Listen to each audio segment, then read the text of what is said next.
pasukan besar yang prajuritnya sakit keras. Pemimpin atau perwira ini begitu sayang pada prajuritnya.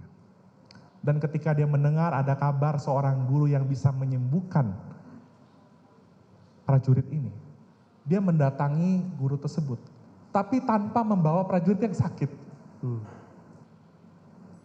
Mungkin guru itu bertanya pada waktu itu, mana yang sakit yang mau saya sembuhkan, mana? Gitu ya. Tapi apa yang dikatakan oleh perwira ini, dia bilang ini, aku ini juga seorang bawahan. Kalau aku suruh prajurit, aku datang, dia datang. Kalau aku suruh prajurit aku pergi, dia pergi. Dan kalaupun aku menyuruh yang lain untuk melakukan perintah, maka yang lain itu akan melakukan perintah. Dan sang guru ini begitu takjub dengan jawaban dari guru itu. Dan yang pernah satu mau tahu apa yang terjadi, seketika itu juga prajurit yang sakit itu sembuh. Itulah filosofis yang mendasari perintah jabatan ini, salah satu diantaranya ya, demikian. Baik, terima kasih saudara ahli, sangat mencerahkan bagi kami semua ya. Saudara ahli, tadi ahli mengatakan bahwa yang dihapuskan dalam pasal 51 ayat 1 KUHP adalah elemen melawan hukum dari suatu pelaksanaan perintah jabatan. Pertanyaan kami, bagaimana kaitan antara elemen melawan hukum dengan kesalahan? Terima kasih. Baik, terima kasih penasihat hukum. Jadi bicara tentang elemen melawan hukum atau whether like hate, itu adalah keadaan yang bersifat objektif. Maka disebut dengan istilah objective on-reh element. Tetapi kalau kita bicara tentang kesalahan, itu bersifat subjektif atau subjective on-reh element. Makanya harus dilihat dari sikap batin tadi, ya kan?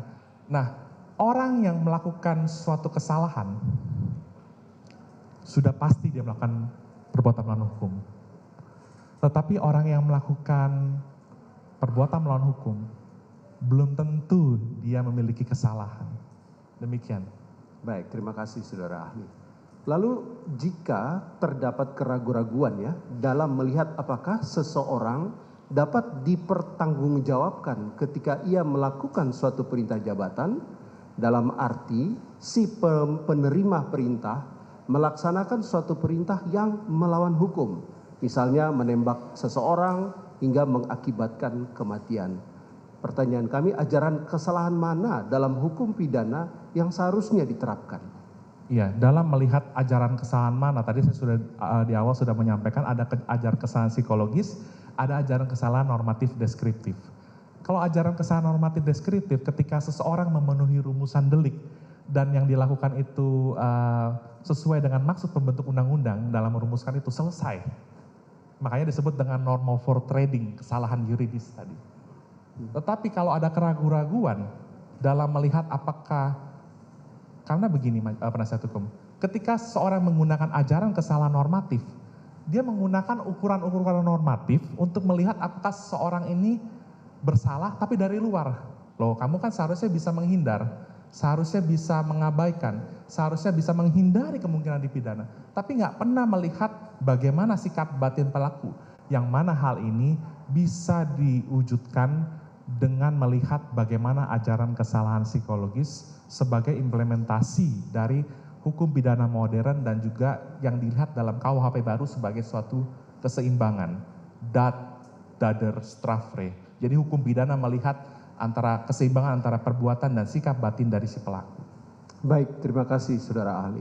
Kami kaitkan dengan peristiwa yang tadi rekan kami tanyakan, perintah dari atasan kepada bawahan untuk melakukan penembakan atau pembunuhan. Dan si bawahan tersebut karena mengalami kegoncangan jiwa, tertekan secara mental, dia kemudian berdoa supaya hal ini tidak terjadi. Bagaimana menurut pendapat ahli pidana terkait dengan asas subsidiaritas dikaitkan dengan peristiwa tadi? Ya, jadi memang akan sulit kalau kita hanya melihat tadi apa ada kata berdoa ya, Ya. ketika dia menerima perintah. Jadi akan sulit sekali melihat ukuran-ukuran normatif untuk menilai apakah dia bisa menghindari perbuatan tersebut. Nah, maka dari itu ajaran subsidiaritas ini menjadi penting ketika dikaitkan dengan ajaran kesalahan psikologis untuk melihat ketika seorang penerima perintah ini berada dalam konflik, di satu sisi dia menghindari kemungkinan dapat dipidana dan di satu sisi dia harus patuh melaksanakan perintah, kira-kira keputusan yang diambil itu apa? Dan pada umumnya orang akan lebih menaati suatu perintah jabatan. Pada umumnya akan lebih mentaati perintah jabatan. Sekalipun perintah jabatan itu terkadang melampaui batas. Oke.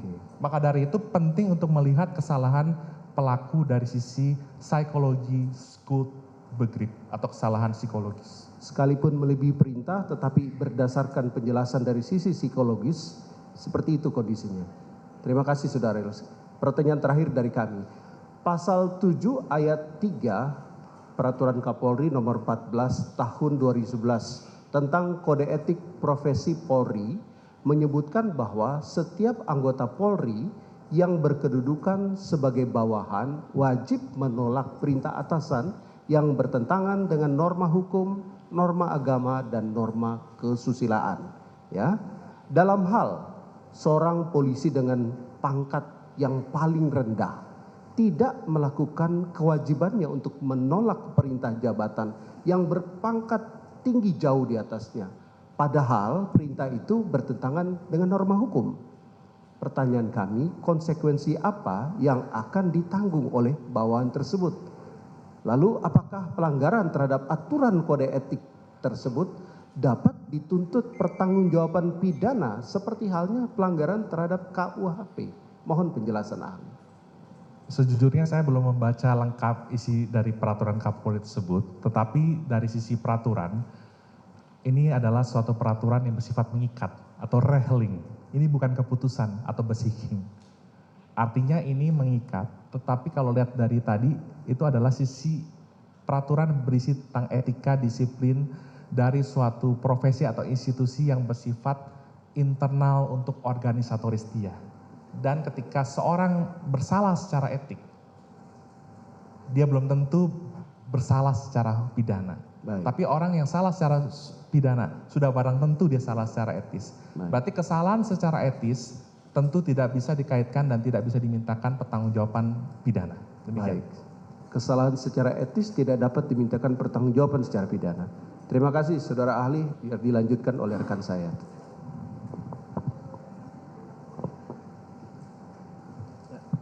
Izin melanjutkan majelis. Saudara ahli, tadi saudara ahli